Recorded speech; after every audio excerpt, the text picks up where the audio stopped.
Besimtarët ortodoks kanë kremtuar të dielën e Dafinave, ditë kjo e cila shënon hyrjen e Zotit Krisht në Jerusalem. Ky emër është përkthimi i palmave i cili vjen nga pritja që besimtarët i bën Zotit të tyre. Pas liturgjisë hyjnore, besimtarët kanë marrë me vete Dafina për mirësi dhe mbarësi në familjet e tyre. Dafina është ajo pema që ka gjithë të mirat.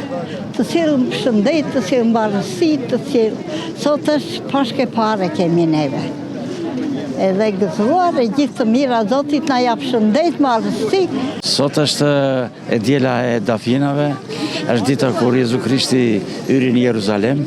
Është një ditë e shënuar për ortodoksin, sepse Krishti në Jeruzalem simbolizon fjeshtësinë, sepse ai ishte hipur në Igomar, por nga ana tjetër ai simbolizon edhe faktin që po shkonte drejt kryqit, drejt kryqëzimit, për të mirën e njerëzimit. Prandaj dhe kjo ditë është një ditë, nuk është një ditë e trishtuar, por është një ditë e gëzuar, sepse pas kësaj ne presim ngjalljen e Krishtit, e cila është fitoria e jetës mbi vdekjen. Është ditë shumë e shënduar për tërë shqiptarët.